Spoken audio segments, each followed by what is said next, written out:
get my brain right. What the fuck does Right. that even mean? Well, An like I said, error occurred. Oh wait, the oh what? no. What? Oh, No, on Twitter. I'm Well, you know what? Fuck you, Elon. We'll just right. fucking Yeah, screw dismiss that Twitter. shit. Yeah. Fuck Twitter. Yeah, we're live. What was I Well, saying? oh, okay. Oh yeah, I need to Oh, get my getting your mind brain. right. Yeah, Yeah, I yeah, don't you even gotta know get what that mine. fucking means. Well, that's true. That's true. Well, but the thing is, though, look, I don't know what that means either. Although, if you're talking about your weed on back order, like I said, you need to come back over here and then just go outside. Take a Look, deep breath and you'll be set, because holy shit, it just, ever since they legalized that shit here, it's like that I go outside and it smells like roadkill. well, I'm so upset because with the real shit, I know how to Right. dose. With this Right. fucking, it's not synthetic. It's the Right. hemp extract, fucking Delta 8. But Right. with that shit, it's like half the edible tastes like it has no fucking cannabis in it or in it Right. whatsoever, or no hemp whatsoever. There's nothing. And Right. then you eat the other half of it, and it's like, oh That's what fuck. all of it is. Yeah, I ate the oh fuck half this morning. Right. Oh my goodness. I mean, so Good morning, everyone. It uh, what is is it today? Friday? No, it's Fuck, it's Monday. Monday? Jesus It's Christ, what happened to Monday, my weekend, October man? 16th. October 16th, 2023. And this is the Ragin Oh, to the vlogs. You ready? absolutely not. Absolutely not. But hit it.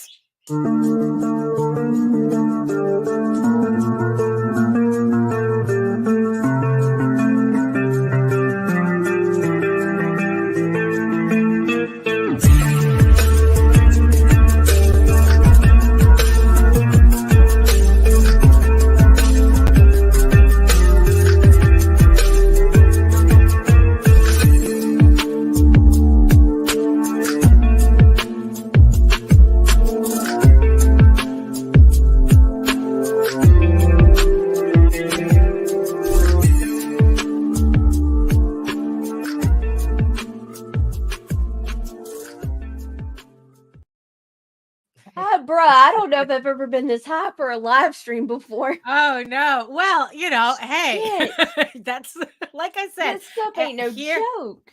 I mean, because here Not it's like sponsored, not. bro. Fuck. If you are in an illegal state, get this shit right here. Oh, Budpop.com. oh my Fucking goodness. Like I right, said, over bro. here they legalized it. It's like Oh there's yeah. just as Every many fucking hemp. every 10 feet you'd smell somebody reeking a pot in New York. I No, for do real. remember It's like that. every It's like every they got that good too, because they'd be smelling like motherfucking skunks. yeah, they do. They do. Like, I was like, oh, this is why they call it skunk weed. Mm. Oh my goodness. So who's joining us in the chat? I gotta find it first. Oh, it's Allison. Good morning, Hello. Good Allison. morning, Allison. And Hello. Jody McPhee. Hello, Jody. And Hello. random Facebook user, Oh, whoever you declare are, you need yourself. to declare yourself. Give Right. Facebook permission to show us who you are, or head Right. over to YouTube, anycomicsnetwork.com. Right. Yeah, okay. Oh wow. So Twitter really did Twitter error crashed on on us. fuck Twitter. I'm so Yeah. done. I'm gonna pull it Yeah. out of our Okay. destinations anyway. Okay. Yeah. Like, I think Yeah. I'm I gonna mean, delete the account today because it's useless. yeah. I mean, I'm gonna keep mine's up until it completely, like, I've been like cleaning out my Twitter, so now it's like I only have like a couple of posts, and it's like I said, I'm just using it to follow people who are still Good morning, Hey, Brian. good morning, Ryan. Yes, and yes, I see you, my beautiful eyeball people, watching us from regions beyond, except from Twitter. Yeah, If except Twitter. from It's Twitter, fuck. yes. If you are following us on Facebook, and if you were following us on Twitter, come on over to YouTube. Join the sexy people in the chat. Facebook has a tendency to randomly disconnect from the StreamYard, and Twitter just did that to us right now. So look, not only do they not let us read your comments, Larry is one of our users. Apparently, oh, we have several Facebook users. Hey oh, guys, there. all of you either need to give StreamYard permission or come on over to the YouTube channel because Right. we'd like to see who you are. Right. Facebook Yes, is sucking exactly. ass today. Yeah, Twitter's I know. bullshit. See, that's All why. right, Daphne, Yeah, I'm you. sorry. No. It's like you just come on, just come over to YouTube. Just do the YouTube It's thing. just a lot easier for us if you want to interact. You know. Oh my goodness. So I guess I might as well get the festivities started on this Monday. Jesus Christ, I could use to go back. Welcome to our Yes. horrible abode. Hello. Yes. I'd say I Yeah, it's like definitely didn't. welcome and we're sorry. Yeah, I'm sorry. I'm Yeah. sorry. So hello everyone. My name is Daphne Lage and I'm a cartoonist, illustrator, and comic book artist from New York. I have been self-publishing comics since 1992 and especially since a couple of days ago. Emotional damage. That is definitely the theme from the last couple of days. I am known for the furry fantasy adventure Tall Tales, which returns to Kickstarter in 2024 with the new story arc Tears of the Mother, the re-release of issues 1 through 5, and the brand new issue 6. So keep an eye out for that. And I am also known for my medieval fantasy drama, EGORAVEN, Heir of the First Unicorn, with issue 8 returning to Kickstarter in 2024 as well. You. So yes, I guess this is going to be a really, really good issue. So make sure you keep an eye out for that as well. In the meantime, you can read both my comics online at Tall Tales. That's TAILS online.com and egoworks.com, EGOWORKS. And you can check out all my videos on how I make my comics here on YouTube at Daphne Lage, LAGE Art, which also simulcasts through the Indie Comics Network. So make sure you like, share, subscribe, and hit the notification bell so you get notified whenever we go live. And to tell you more about that, here's Nita. Wow. My name is Nita, and I am the producer of the Indie Comics Network on YouTube. It's indiecomicsnetwork.com, and we bring you shows almost daily, except for Tuesdays, because fuck, I don't really know why. We need something on Tuesdays, but anyway, yeah, there's that. There we go. Yeah. Yeah. That's, you know, we Wow. accomplish something. Wow, we always accomplish something. You know? Actually, I hit the wrong button. It was supposed to be. Cut.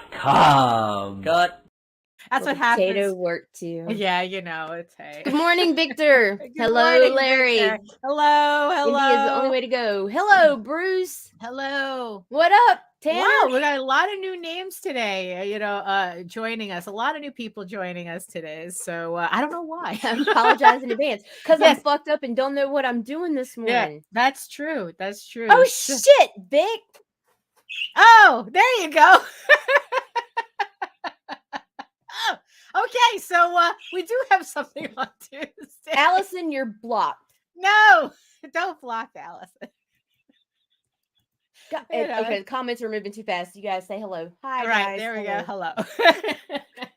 Oh my goodness. So yeah, so I guess it's like there hasn't been there's not really much for housekeeping, except I want to congratulate everybody for having what seemed to be a gangbusters weekend at New York Comic Con. We did. Fuck, I was so proud of my peoples. You know, it's like everybody, like George sold out. You know, it's like he sold out. Which, I mean, he always does, but fucking, he sold out of Wonder Duck. I don't know if Rosario and he sold more out than 10 copies. He did. Yes, he brought more than 10 copies. And Rosario did really, really well too. You know, and hello. I mean, pretty much if you make table in the first day, it's all gravy. You know, Right, it's like for a show that big and that expensive. If you can make table on the first day, or even like the beginning of the second day, which I think is what most everybody did, mind you, and technically, I think Thursday was the first day. So, yeah. So congratulations to everybody. Well done. As Jake would say, you know, another successful rotation. Oh fuck! What? No, oh, we You have ready to shows every night of the week now, every day. Oh, there we go. We're back, You we're see, back it to helps. normal, bitches. Okay. Also, while we're here too, I do want to give Krista Crawford a very, very heartfelt apology from somebody who neither owns a calendar or a clock, apparently. What happened? I accidentally woke her up at 6 in the morning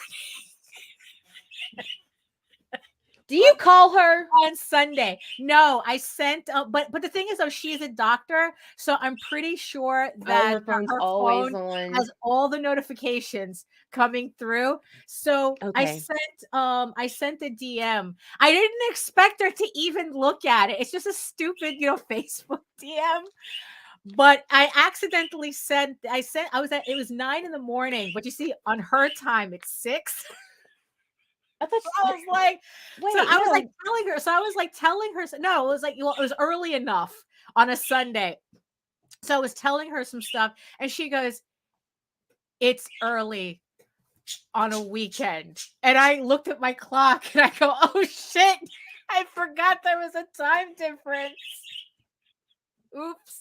Yes. No, I felt like such an asshole. So I'm very sorry. This is what happens, like I said, when I don't own a calendar and I don't really pay attention to any clocks here because, I just work all the time. I would never be upset with a text from you any time of day or night, Daphne. No, considering that you have texted me at odd hours of the night. Well, too, yeah, you do that. Yeah, And even last night. So yeah, but my schedule's very erratic. I work morning, from Dawn. home. Hello. I work from home, and I don't keep track of anything because I don't have to really. Look, my thing is if something crosses my mind, I'm gonna fucking message everybody because I have Right. the habit of turning off my fucking notifications. Right. Because I get so many. Uh-huh. So they never bother me.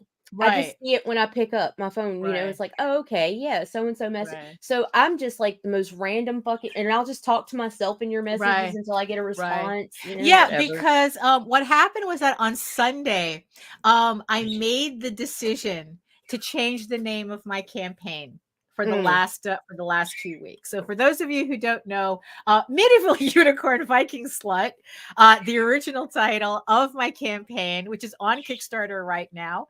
Links are in the show notes. I had to change. It's like, go figure that social media would not like that title at all. Can I upset you? Of course. You ready to be upset? Of course. Go ahead. Okay, so when you edit the name on Kickstarter, it Yeah. was too late to change the URL. So no, that's true. That's true. Yeah. I mean, but the thing is, though, is that at least this way, in the groups, it's not saying in the groups. Yeah. It's like because flush shrimp. Yes, exactly. There's no shrimps in the group. No prawns. Yeah. So it's like, so I changed it. So I changed the title to back to the Unicorn King's Daughter, which is the main book on the campaign. So it's not like I'm being clickbaity. Medieval Unicorn Viking Slut is the name of the adult supplement that's on the campaign that you can buy. So it's not like I just made up a raunchy, stupid title for. Well, actually, yeah, I did for the lols. That's what I'm saying.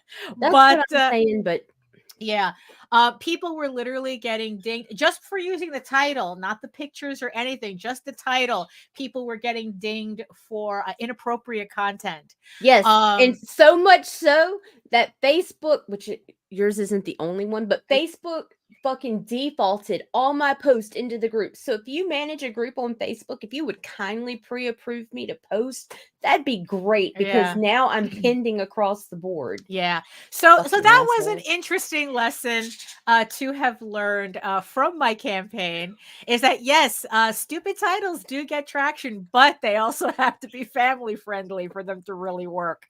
So fucking kids.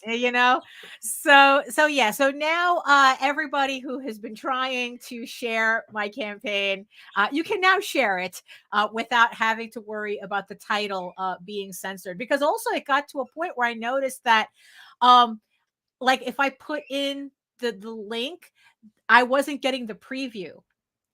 Yeah, I wasn't, like, I could put in links for everybody else's campaign, but the second I put in mine, no preview would show up. So on some posts, I had to put in a graphic, just a regular graphic. Those just posts so that, gain more traction anyway. oh well, there you go. So it works. So Yeah. there we go. So that works. Um, Probably because the link doesn't pop up, right, or something. Well, it's not just that the link is going to be in there. Like also the image counts separate from the link. Whereas Oh, when you okay. just post direct to Kickstarter, so it's better for the Right. algorithm. Oh, so there Good you morning, go. Nicholas. Oh Good no, morning. Title clip. no, Yeah, yeah, no. yeah. No. I'm really Hey, not we're cool gonna with get Daphne right to that in now. a minute. I'm just We're gonna being get to that. professional. Yeah, we're gonna get to that in a minute.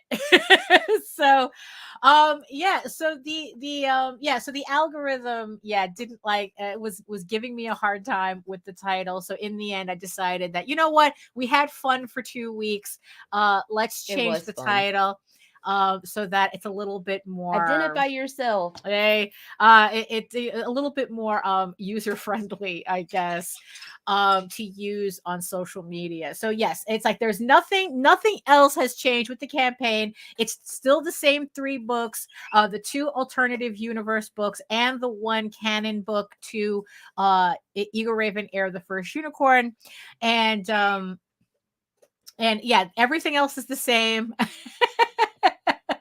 It's all just that lies, Nicholas. All lies. it's just that the title is more family friendly now for your Right. social media sharing pleasure.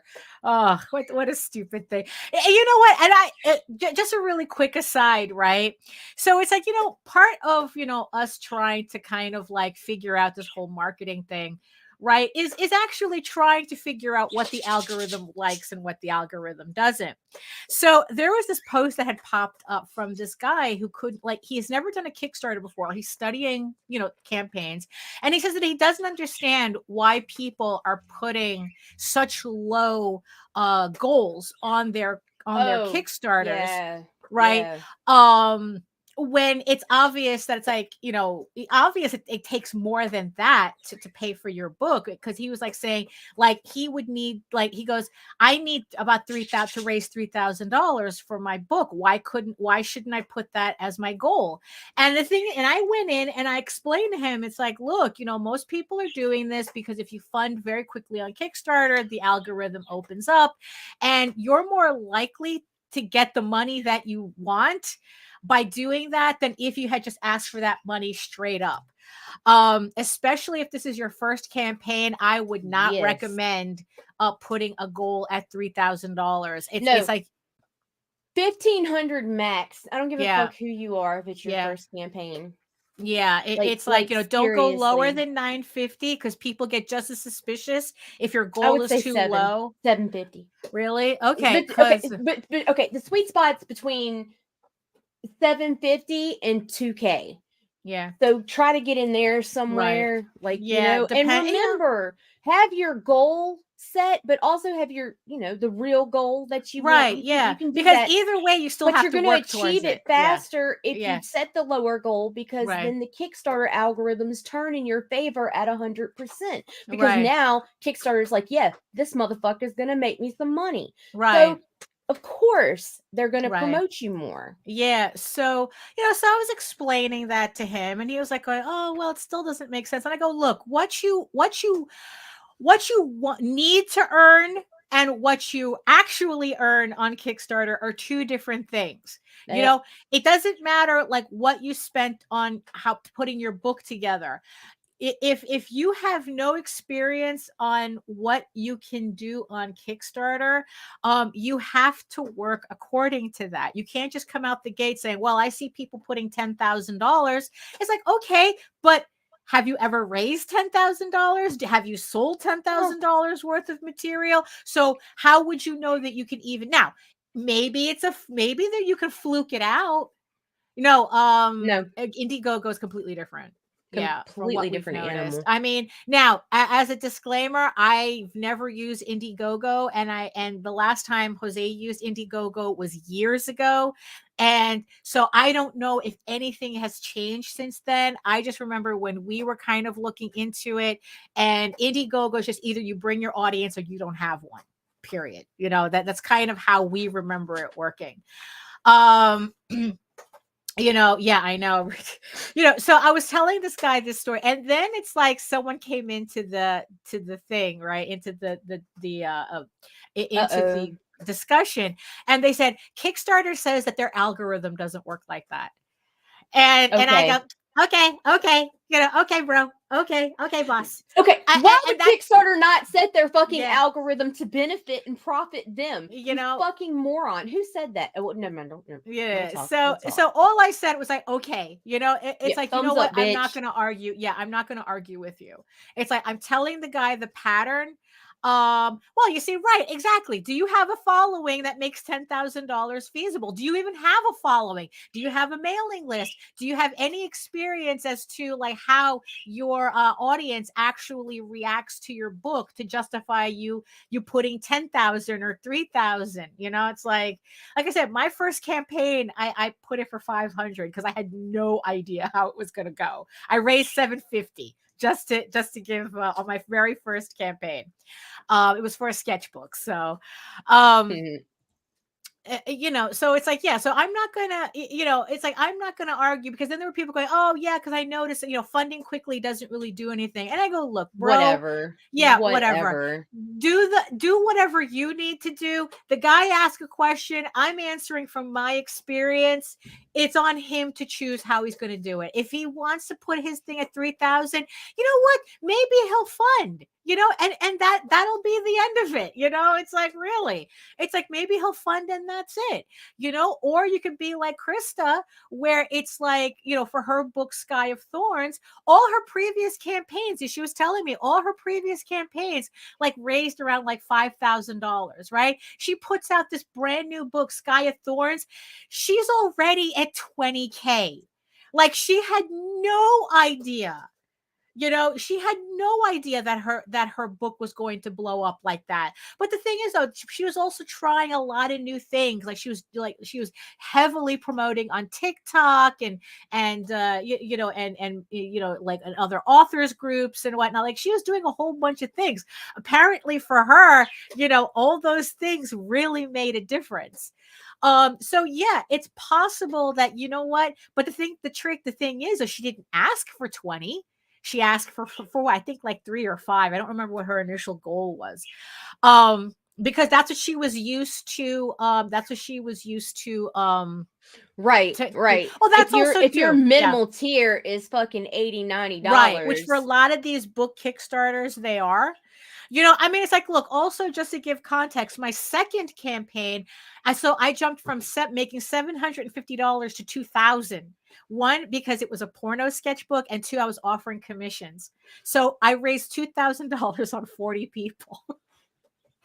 So yeah, that's another way you can kind of job the numbers too, by offering up like expensive campaigns. I mean, expensive levels, and especially if you're offering original artwork or commissions, that really can push your numbers higher.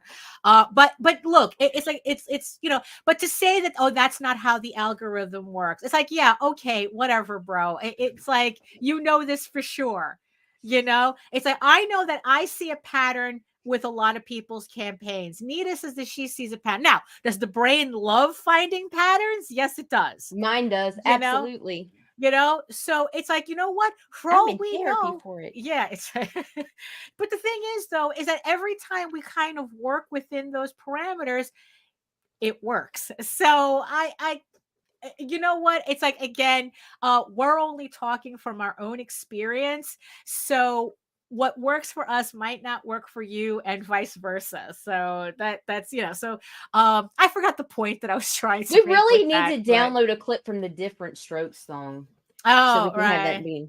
So yeah, so it's like yeah, like I said, I forgot the point I was going to make with that, but it doesn't matter. I guess in the end, it's like, The look, point is you were right. You've done this for a long time. This dude yeah, comes to you for first time advice. You give it yeah, to him. He doesn't necessarily want it. You know what I say about right. that? That okay.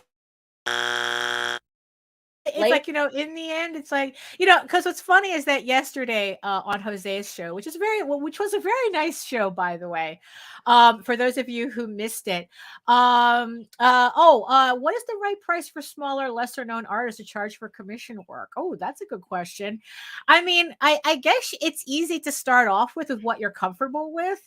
I mean, because I've seen people charge as low as $5 for a commission, and good that's average start. yeah, 25. Yeah, I would for think single so too. characters. Yeah, fully, I would think fully so. color, whatever. And then, or it Yeah. depends. I mean, are you talking? We'll talk, Nick. We'll talk. Yeah, because it's like commissions is just a completely different animal.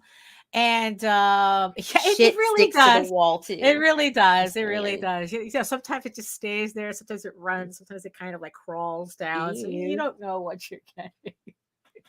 Oh, so because even like Paul Gomez yesterday was talking about, not necessarily about Kickstarter stuff, but he had mentioned about, giving people critiques when they ask for it. And I said, it's a trap.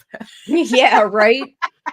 Nobody wants critiques. They just want to be petted and validated. Right, exactly. So it's You're like, the best so thing since Image Comics. Right.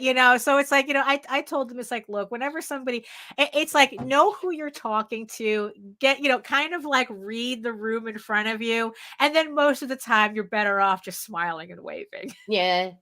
And if you personally want to solicit criticism or critique, yeah, you need to get you some real friends, friends that will tell you what the fuck in private. You see, and that's the thing. It's like, it's like if you actually want real critique, it's like you're gonna have to go to very specific people private. Find the mean friend. No, you see, that's the thing, because it's like, well, exactly. That's right. Go cry over there, wipe them tears up, and get back to work. Right. I mean, I don't know. It's like, you know what? Maybe you're right, because it's like, because in the end, it's like, even when you ask for critique and somebody gives it to you, it sucks. So no matter what, there is no nice way of giving people critique, because in the end, it's like people really don't want to hear it. But Jose says that how you take critique is what separates amateurs from professionals. So so it's like that's also something else to think about as well. But like I said, it's like that wasn't even the point I was trying to make, and I'm still like, I'm trying to reach for the point, and I keep forgetting what. So that's. So, but I'm sure, but it was a very good show yesterday on Jose Show, talking comics on a Sunday. What I really liked was that it was a good mix of some business questions with creative questions. So I would go as far as say that was his best episode yet. I really liked it. I really liked it. All the questions were great. I enjoyed answering all of them.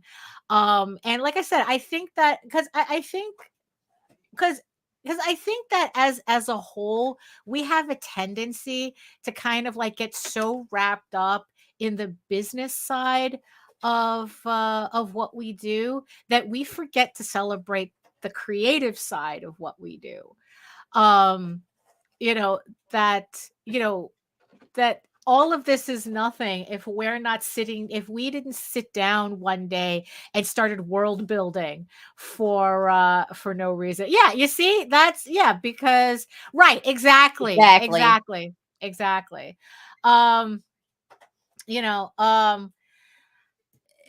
It's like we forget we forget to celebrate the work that we actually do, because it's like, oh, business and algorithms and crowdfundings and it's like social medias. Yes, it's like I think that we just forget, and then it's like it's like sometimes we need to be reminded on pretty much like, this is hard work what we do, but the thing is, though, if we didn't find a certain joy in the creative process, we wouldn't have lasted that long. this long. Right. You know, I mean, and I think that's also a difference between the people who last and the people who just flitter around for 5 years and then disappear because it got hard, you know, or it's like, you know, or it's like, you know, or it's like, well, if I'm not making money on this, what's the point? And it's like, well, then, okay, then go then, you know, Bye. if I have to, I shouldn't be the one having to explain to you what the point is. You should already know what the point of you doing this is. And if you're asking yourself, what's the point? Ciao. You know, I'll, you know, it's like, I like the ones, but my favorites are the ones who really don't feel that way, but they have to make that post about it. I'm giving up comics. Oh, you know, woe is it's me. like, No, bro, don't go. Please stay. Bro, right, I will totally no. comment on that shit. It's Do like, it. go. So Go. go. So go. If this is not for you, this is not for you. I mean, because it's like, look, I've seen, like I said, road travel, dead bodies, the whole 9 yards. You know, my rear view mirror is full. You know, so it's like, you know, yeah, it's like there gets to a point that it's like, look, if you realize that you're not cut out for this, then go do something else. You know, it's like I was There are mentioning easier yesterday. ways to make money. Yeah, they're You very can much sell drugs. You can prostitute. I mean, there's a lot of easy shit to do. Or you can get a Well, job. I mean, that you too, could. I whatever. would recommend getting a job. Yeah, I would recommend that. Yeah. Um. um. You know, because also yesterday I was talking about, like, a lot of people confuse the failure of stopping. Well, they confuse, like, stopping with failure, when maybe it Right. just means you're doing a strategic hiatus. You Hmm. know, it's like maybe you do need to do something else so that you can find your purpose, you know, and realize why you're doing this to begin with. I mean, it's like, look, you know, it's like we've known people, they're in comics, they leave for 10 years and they come back stronger than ever. Right. You know, more focused, more full of purpose of what they want, what they need to do. Yeah, it took 10 years, you know, but they came back, you know. You know, it happens, and there are people who never can't come back. You know, it's like, you know, they leave, and you know, and Thank you, that's it. Facebook user. You know, and you know, and the thing is, though, in the end, it's like, look, if it's not working for you, it's not working for you. If this is not your calling, then it's not. Randy had said yesterday that, look, once comics is in your blood, it's, you know, that's what you end up doing no matter what. But the thing is, though, there are people who get into comics and it's just like it never gets that far. You know, No. they just see it as, you know, it's like, oh, it's just a money maker. It's just, I'm making the comics a job. That's and I'm it. like going, dude, there's easier. Please go do something easier, you know, because you're just going to kill yourself. You're going to put yourself in debt and you don't even love it. You know? Look, it's one thing to be it's like, I always remember this interview where this guy, he became a millionaire selling hog sperm for pig farmers. He became a millionaire doing that.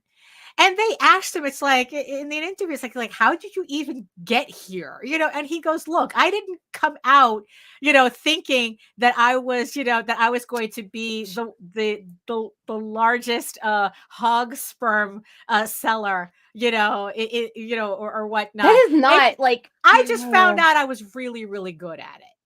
Really, really good jacking off pigs, but hey, you know, well, he sold the aftermath of that, but you know, it's like, look, he was really good at it, so that's what he became a millionaire doing, you know. And but the thing is, though, is that let's just say a lot of yous are not really good at the business side of this. So you know, it's like, so if you're struggling in comics, maybe you do have to take a strategic hiatus. You know, maybe you do have to quit. You know, it's like maybe you do have to step aside. It's like, you know what am I even doing this shit for anyway? I do that You like know? every 3 weeks, but it Well, only lasts over the weekend. You know, so it's like, yeah, it's like, I don't know. Again, I kind of lost my point. You know, because you know what? Maybe not doing comics is where you find out what you're good at. You know, maybe that's the point I was trying to make. Right. You know, it's like, you know what? It's like if comics isn't working for you, if the money is just, you know, going out, just going in one direction, you know, if your wife is giving you the ultimatum, yeah, step back. You know, step back, go see if maybe your calling is someplace else. You know, and yeah, I know. It's okay, neither can I. And I'm the one doing the talking.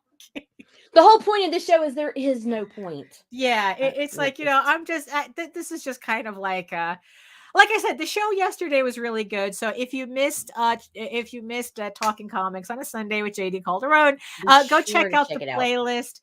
Check it on the replay. You know, yeah. So it's like I had a good time on it. So it was the all co-host show. Because yeah, everyone was at just finishing the last day of New York Comic Con. So yeah. So speaking of celebrating our creative milestones. So over the weekend, I finished EGORAVEN issue 7. I mean, issue 8. Issue 8. I'm still waiting for issue 7 from the printer. Hopefully today I'll get an answer from him. So I finished EGORAVEN issue 8. So right now I have, this is my color proof that I printed out on a very nice brand new Canon Pixma Echo Tank printer that I got over the weekend. So that was good. It's a very nice printer. The only thing though is that I can't flip through the pages because this issue is all spoilers all the time. So you're just gonna have to wait until next year when the campaign goes live. But I sent Nita a PDF over the weekend of the finished book. Yeah, you did. So all I can say is that it got the response that I wanted. All I can say. If you even want a hint of it, I did post one kind of mini spoiler page on my Facebook. So if you're not following me on Facebook, please do, because that's where I usually post all my updates about whatever I'm doing at that moment. I am not exaggerating when I say that issue is probably the most emotion a comic has gotten out of me in a very, very, very long time. Like I was last at J.R. Martin. Yeah, dude, it was fucking nuts. It was like, wow, she wasn't kidding. Because okay, here's the deal. Like, I love you. Everybody says it. Everybody's like, oh, it's like this or it's like that, or it's because it's always the best and it's always horrible or great, whichever it is that you're desiring to convey onto your audience. Bitch, you weren't lying. And mind you, it was rough. It was rough. Now, mind you, she's been mad at me since issue 7. Yeah. And you made it worse. Yes, and I said, "Oh, you ain't seen nothing yet." And yeah, so so this is probably, depending on how you look at it, the absolute lowest point this story gets. You know, EGORAVEN Heir the First Unicorn is a 15-issue series. I keep wanting to say it's a limited series. 15 issues is not a limited series. You know, and actually, you know, so I'm already finished on issue 8 that comes out next year. And just to give everybody, I guess, kind of like a visual. So this is my series so far. It starts with EGORAVEN Legend of the Silk Rose, which is the prequel, which is a illustrated prose sequel, a prequel to the series. It takes place about 20 years before issue 1. And this is what we have so far. This is what we're at right now. So actually, everybody's still at issue 7 because I'm waiting for my printer to get back to me. I really do like this printer. I don't want to go looking unusual behavior for you. Yeah, this is unusual. I'm hoping it's just a fluke, and I'll get my books soon. But issue 8 is finally in the can. I just have to do some minor color corrections on it, and pretty much I can start proofing it, especially volume 2. Jesus Christ. It's like, I think it's a good sign when I start rereading my stuff and get sucked in. I think it's a good sign. Well, yeah. Because it's like, there are people that say it's like, oh, once I'm done with a book, I don't ever look at it again. It's like, I'm done with it, and it's like, no, because I still want to see how it kind of still functions as a whole. And especially these last couple of issues, I'm really, really pleased with it. And this one in particular, because it's the first issue that I've completely done, except for the coloring, in Clip Studio Paint. The coloring, the lettering, I still did separately, but and it was very, very interesting to kind of like begin to see what I can actually accomplish digitally. What I really liked is that, especially if I have very small panels, I can still get clean details that I couldn't do by hand. So that was just really nice. And it just allowed me to like just have like really nicer panels. And, I just really like that. So Nita had quite the reaction to it, which I think is something that every author likes to hear, whether it's positive or negative. And that's what I'm talking about. It's like, you know what? It's like my campaign could reach $10,000, but this is what I live for. Is hearing that my story is having that people are having such, I mean, even Nicholas had such a visceral reaction to the page that I posted on and he doesn't have a fucking clue, man. On a Facebook. Also because I was really proud of that dialogue. That's the thing in this book, especially, I'm really proud of this dialogue. I really do think that it captures what I really wanted people to understand. When I say someone's a villain, I mean it. So yeah. Yes. So yeah. Yes. So if you haven't picked up EGORAVEN yet, you can actually do that on the campaign, The Unicorn King's Daughter, aka Beautiful Unicorn Viking Slut, on Kickstarter right now. I think by now we should have 10 days left on the campaign. So not only can you pick up 3 new books either as a set or separately, if you just want to stick with the main canon, you have the shorts collection, Tales from the Outer Kingdom, which is all the shorts that I had released on previous Kickstarters, including the EGORAVEN Oswald crossover that's also in this book. These 181 backers. I know it. 181. Yes, ma'am. Oh, I lost 2 backers from this morning. No, but I was at 100. I was at 183. But as long as I stick over 180, this is a record. Even at 181, even at 180, this is a record for me. A backer record for me. I have never had this many backers on a campaign, on any of my campaigns, any of the campaigns. I don't think not even any of the Tall Tales campaigns had this many backers. So I just want to thank everybody for joining me on this campaign. And like I said, if this is the first time you're hearing about EGORAVEN, you can actually catch up on all the issues on this campaign. If you go to the add-on section, like I said, if you just want to stick with the main Heir of the First Unicorn story, pick up Tales from the Outer Kingdoms and then go into the add-on section, and you can pick up issues 1 through 7 on the campaign as well as the prequels. And you can even pick up Tall Tales too while you're at it. So this campaign is more than All just the the new stuff. comics. You can pick up all my books on this campaign.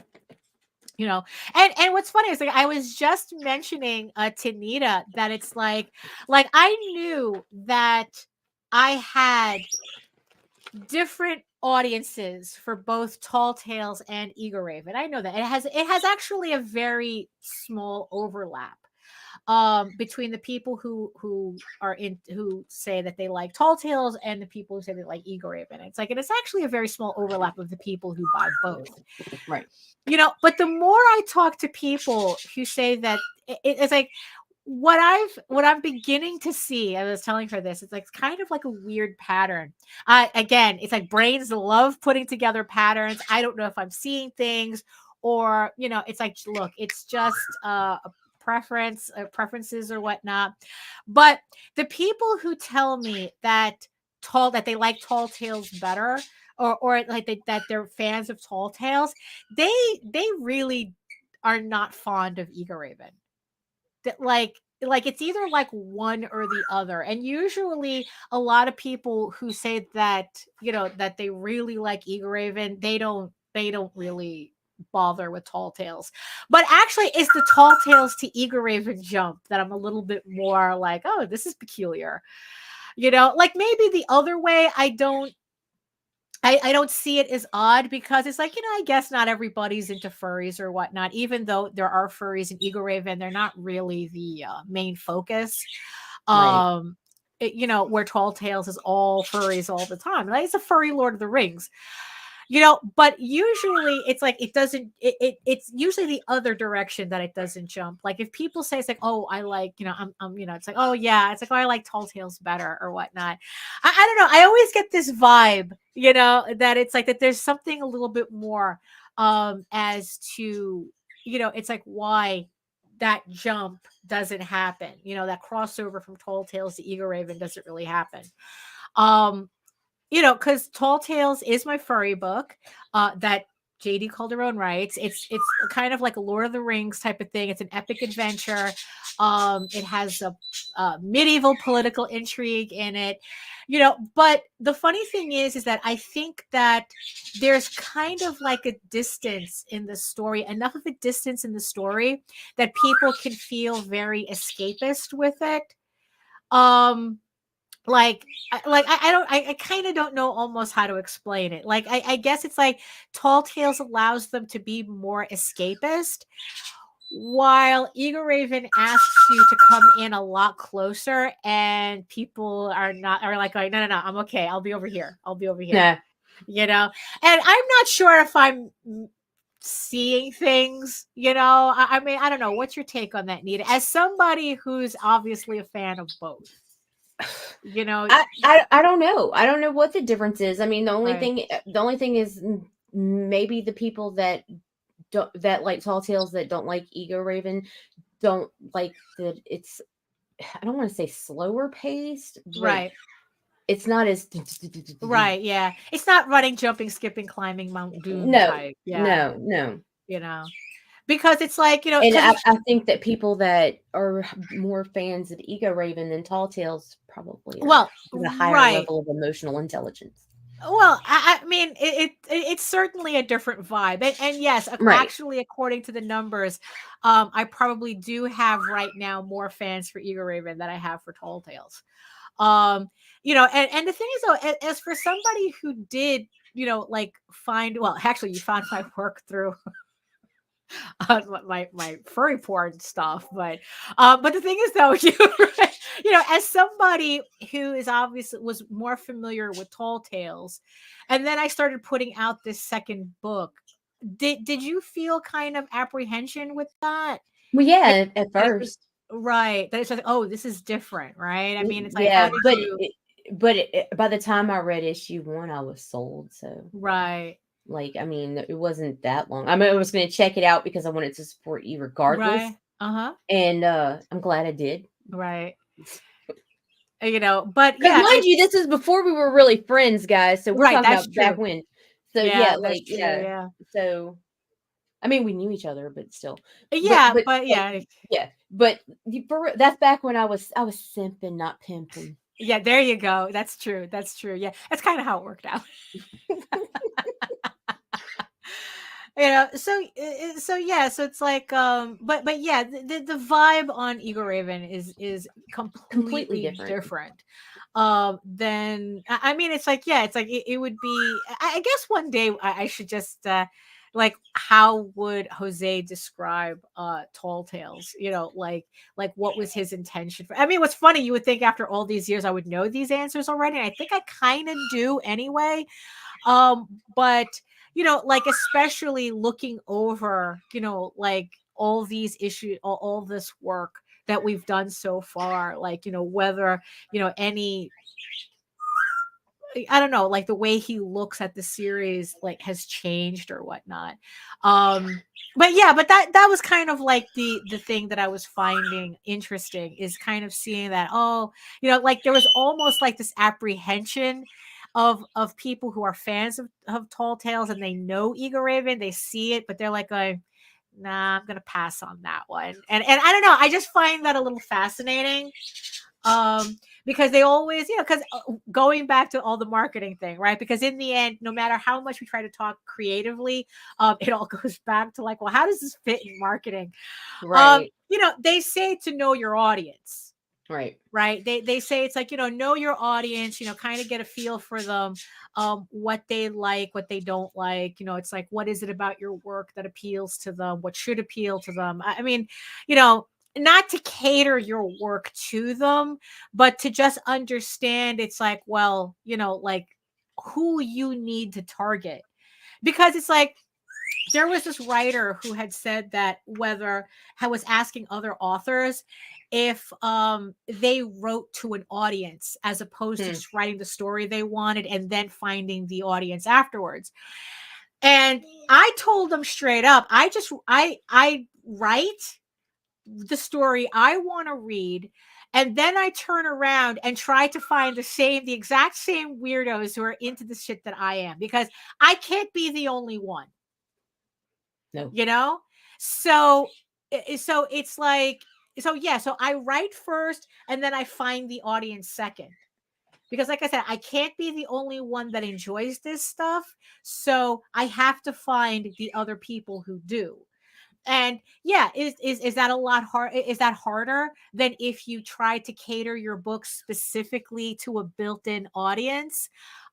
Whether it is for a certain genre, certain tropes, like speculator markets, or this sells, whatever's trending, Right. that type of thing. Yeah, it's like it's a lot easier to find your audience if you're catering to specific things, if you're just or just outright pandering to certain things. But are you really writing something that you're happy with, that you enjoy? I mean, that's something to really think about. It's like, I'm not saying that as a judgment, that comes later, but right, but it is like, is creating this book part of your overall marketing strategy, or are you fitting your marketing strategy towards what you've created already? And the thing is, though, is that, you have to also accept the fact, depending on what you're doing, is that there's going to be a limitation as to what you come across, when you choose either one or the other. If you're creating something towards trends, towards markets, towards buyers of specific things, you're really pandering to a certain audience, you got to remember that that's kind of fleeting, and you're going to be working to kind of like upkeeping that momentum when the trend passes, because trends always pass, speculator markets always burst, so that's the wheel you have to keep turning if that's where you want to bring your stuff. But at the same time, if you're just writing, then trying to find your audience, depending on what you're writing, like I said, you're probably going to hit the limitation of how limited is your interest? Right. You know, it's like if you have niche interests, you have to find a niche audience. But how niche is that niche? Like it could be that you're creating something that appeals to a very, very small amount of people. And that's something you have. It's like, a no amount of business is going to get you out of that. You can't business your way out of having a very small audience interested in your work. No. So that's also a reality that you have to take in consideration too, which again, I guess dovetails to the whole, I can't afford to do this anymore, you know, because, you know, or for whatever reason. So, honestly, I think that people get to that point because they haven't accepted their the limitations of what they're doing. You know, you shouldn't have to go $80,000 in the hole to realize that it's not working. You know, there was people were talking about that on a show that someone, I think it was Paul, who said that he knew somebody who was $80,000 in the hole for making their okay, Carl said, yeah. You know, for vet, but luckily, okay, so that was you. You're the not $80,000 in the hole, but you know, no, that and whoever allowed themselves to get that far in the hole. No, but then I kind of understood when Randy said something, because he said something about you're already $20,000 invested, so you got to keep going. Well, that's true, but also at the same time too, Randy's in that hole because of circumstances that he wouldn't have been in to begin with if they were different. It's kind of, you know, there's a reason for that, and it was definitely not something he would have chosen to do. No. He had known other things. No. But I mean, but I'm talking about people who it's like they just keep going. It's like, oh, what's 1,000? What's 5,000? What's 10,000? I'm already $10,000 in the hole. What's another 10 on top of that? And it's like, no, at that point you have a gambler's mentality. Right. You know, at that point you're gambling. You know, it's like you're thinking, you know, it's like you had a little bit of success and you figure, oh, let me keep throwing this money at this money so hopefully it pays off again. And before you know it, you owe the mafia $75,000 and you're wondering how many tricks you're going to have to pull to pay that money back in 3 weeks. So no, you don't want to do that. You don't want to do that. You know, it's like, look, it's like, look, don't wait until your wife is giving you an ultimatum. You know, it's like, it's like, really, it's like, step back and really, you know, really look at what you're doing, understand the market that you're doing it for, you know, it's like the audiences that you're targeting, and like really step back and try to understand what you're doing. You know, because like, no, it's like, please, for fuck's sake, do not get a mortgage out on your house for a comic. It's not worth it. It's never worth it. Oh my God, just the thought. Do not risk the roof over your head for this business, for fuck's sake. Don't do it. You know, enjoy what you're doing, understand what you're doing. But really, let's, you know, really step back. At the same time, understand you have to spend money to make money. Well, that's true too. There's a balance. That's true too. But nobody's saying you have to spend $80,000. Yeah, don't mortgage your house for it. No. Or $10K even. Like oh my gosh. So like there was a post I made a while back about the $10,000 campaign. You know, first timers coming out asking for $10K. Bruh, if you're spending $10,000 to make a comic, you might need to reassess. Yeah, you might need to you a sucker. If you got yourself a $50-$60 page letterer, right? Yeah, you need to reassess a lot of things. You know, are comics expensive? Yes. Do they have to be that expensive? No. But actually we kind of go more into detail on that no, it's true. Like I said, it's like, and then like I said, when it switches over into a gambler's mentality where you're just throwing money out because bet on black, it's like, Right. no, don't make your wife come out to give you that ultimatum. We've known way too many guys who ended up with that. I mean, really, it's like, I still remember, it was a Florida SuperCon we were at, and there were like 3 guys next to us. They were all selling prints and whatnot, and all 3 of them had the exact same story. Like all 3 of the guys decided that they were going to make doing comics and doing prints and what their business, and their wives, and all 3 of their wives were like executives or something. I don't know where. I know one of them was an executive at Disney, and they pretty much gave them all the same speech. I will allow you to do this as long as you make money on it. As long as you make money at what you're doing and you're not sacrificing the family or the house or anything, Right, you're not right. sacrificing us to do it, you can do it. But the second you start acting up, I'm cutting you off. They all had the same story, and it was just like, oh, yeah, don't get to that point. Don't get to that point. Oh my goodness. But yeah, so the moral of the story though is that in the end, it doesn't matter how much money my campaigns make, as long as I'm making Nita cry, it's all good. Wow. It's all worth it. Wow. because if I'm making Nita cry, I'm making more of my audience cry.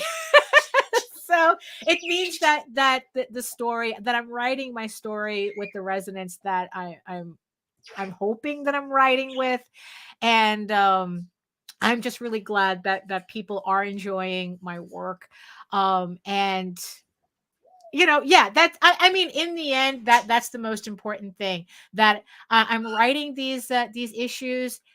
Everybody's having a good time or a bad time with them. Either way, that was my intention. And I was plenty high. Yeah, and that's the most important thing for me. $10,000 campaign, be nice, be nice. But in the end, writing a story well done.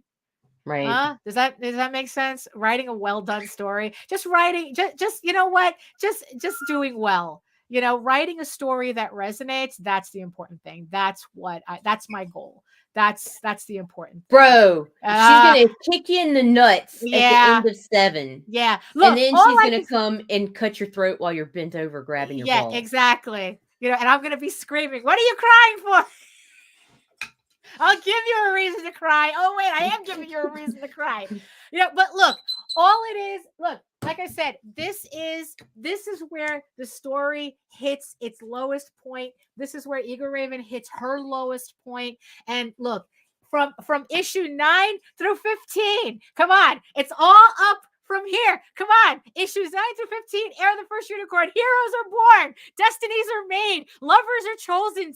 Gods are summoned. It's like, come on, there's a lot going on. There's a lot going on.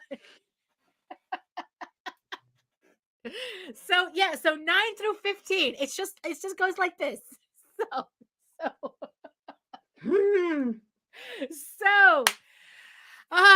So here we are at the top of the hour. It's like, look, all I can say for everybody reading this series is trust me.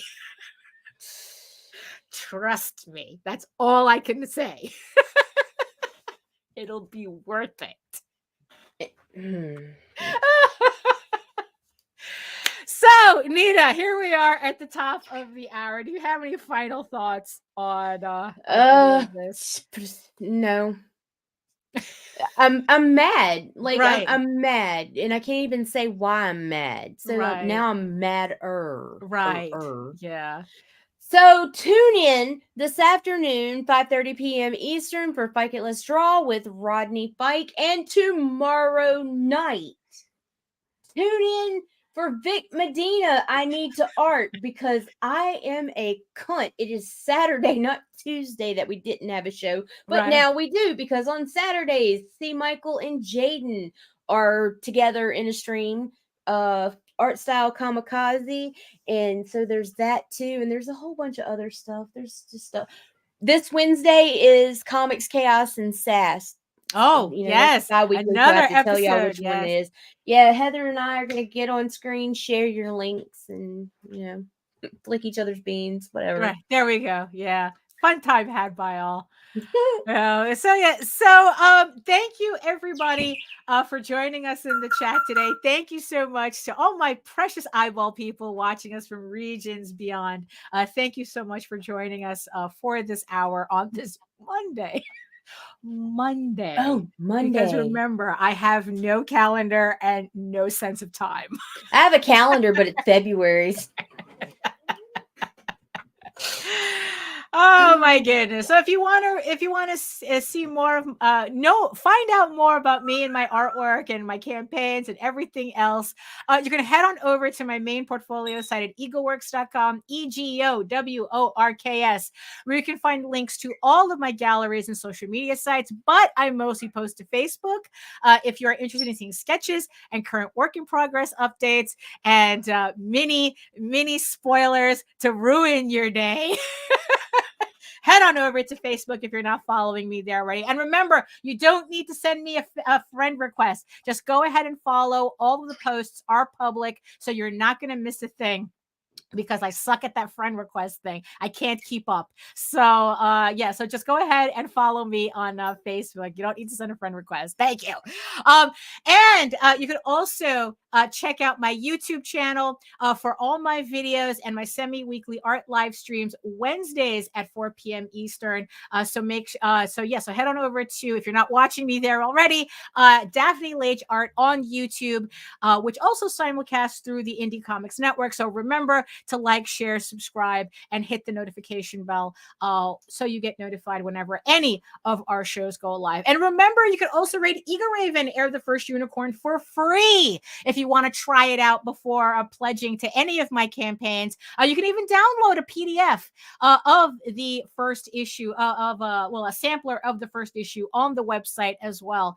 If you just want to go ahead and try that out. So yes, you can read EGORAVEN, Heir the First Unicorn for free, uploading every day, Monday through Friday. But if you prefer your fantasy to be more of a furry Lord of the Rings adventure, lots of running, jumping, skipping, climbing Mount Doom type, for real. You can follow the link over to Tall Tales, TAILS online.com. And not only can you read the first 20 issues of Tall Tales for free, you can catch up on the latest story arc, Tears in the Mother, which is also currently uploading Monday through Friday. And like I said, will return to Kickstarter in 2024. So thank you so much, everybody, for joining us today. I hope you enjoyed the show. I know I did, even though I don't remember half of what I was talking about. Me either. That's just how I am. And I'm the one that's not high. Thank you. So remember, in the words of the ancients, eat your food, moisturize, mind your business, and do the work, because when you actually do the work, you never have to fake any of your accomplishments. So thank you so much, everybody, for joining us, and we'll see you next time. Peace.